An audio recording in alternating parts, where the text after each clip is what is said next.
Nous voici au Costa Rica, un pays que nous avions hâte de découvrir, notamment pour sa biodiversité, sa faune et sa flore. Ce petit pays abrite 6% de la biodiversité mondiale. Pour notre premier spot, nous faisons un stop dans la toute petite péninsule d'Osa, au sud du Costa Rica. En termes de faune sauvage, nous sommes servis. En effet, la péninsule d'Osa occupe moins de 0,001% de la surface de la Terre, mais abrite 2,5% de ses formes de vie. Ainsi, au-dessus de nos têtes se trouve une famille de haras rouges. Dans l'eau, nous avons également eu la chance de nous baigner avec des tortues, de voir une multitude de poissons exotiques, des murènes, des dauphins, et le clou du spectacle, une baleine à bosse avec son baleineau.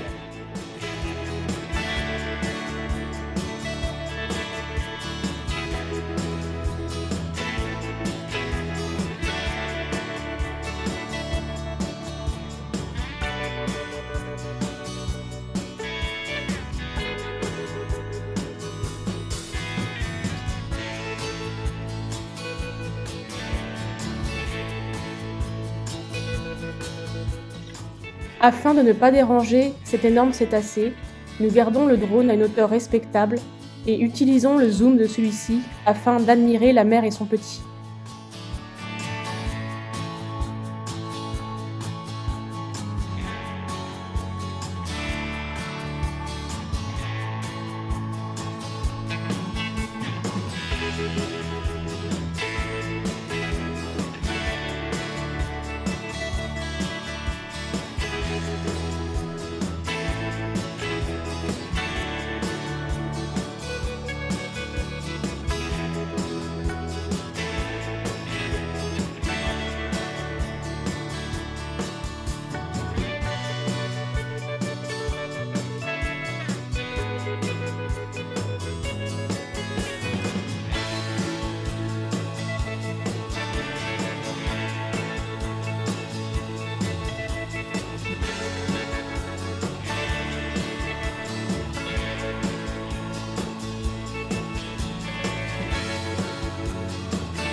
Nous poursuivons notre route en rejoignant cette fois la côte Caraïbe pour visiter le parc national Cahuita.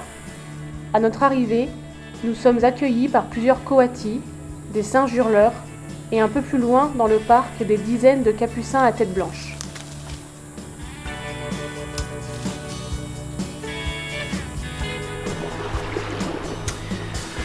Bon, nous sommes au parc Cahuita. Et donc on fait la petite balade de 10 km, sauf que à un certain moment, il n'y a plus de...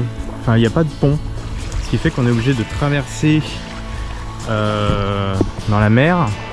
Sauf que le petit danger, c'est que juste là, il y a une mangrove, et donc c'est de l'eau douce qui se jette dans l'eau de mer. Mais le problème, c'est qu'il y a des crocodiles. Donc on passe à tour de rôle et on vérifie quand même s'il n'y a pas de crocodile qui arrive.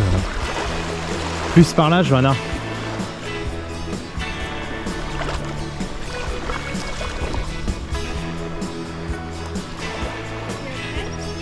Là, tout droit vers moi.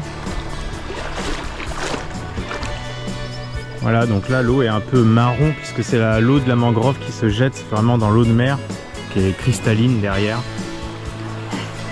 Bon, ça le fait. Ouais. On n'a pas été mangé.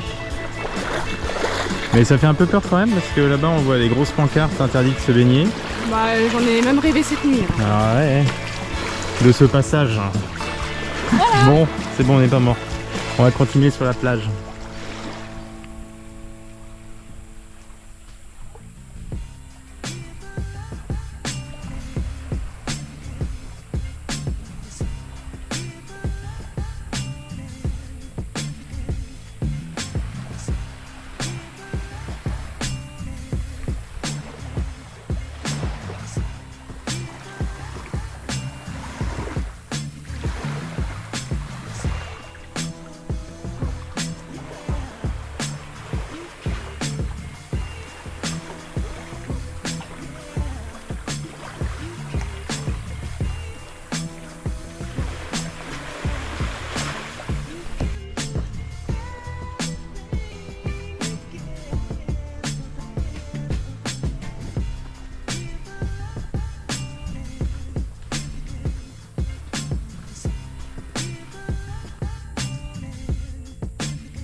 Un peu plus loin, nous atteignons un spot absolument magnifique.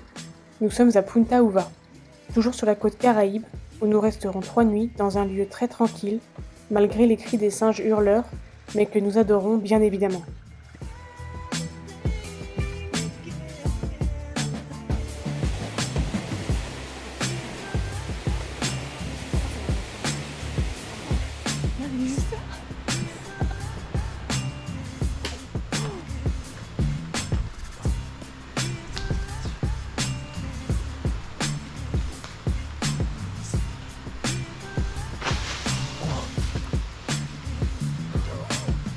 Dans le palmier.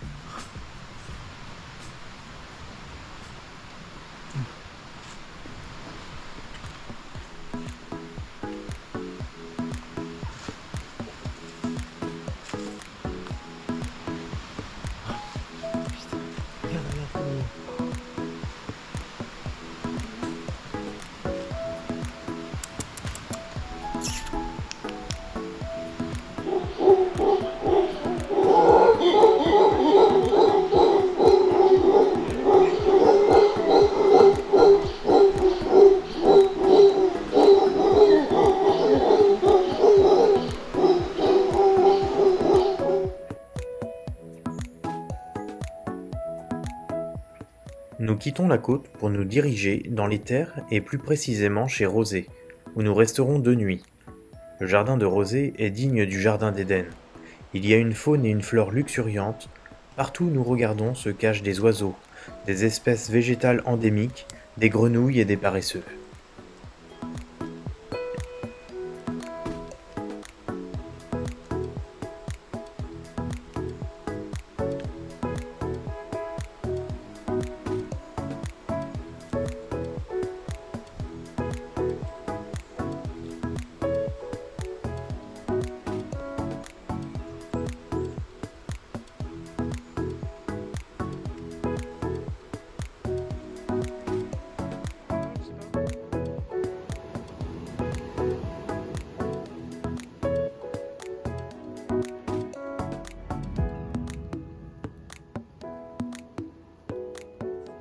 De retour sur la côte Pacifique, nous trouvons un spot au calme avec de sublimes couchers de soleil. Nous retrouvons une énième fois, pour notre plus grand plaisir, les singes hurleurs. Nous revenons à notre premier spot où nous étions la nuit passée. Et là, après le serpent, on a d'autres voisins qui sont là, dans les arbres. Des petits singes hurleurs qui sont juste au-dessus de nous. On reçoit quelques branches parfois.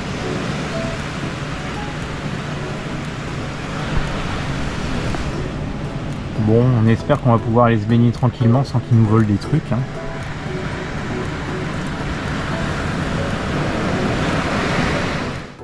Le Costa Rica restera un pays qui nous aura marqué durant notre voyage, très certainement grâce à sa faune et à sa flore variée et omniprésente. Nous continuons notre route vers d'autres aventures.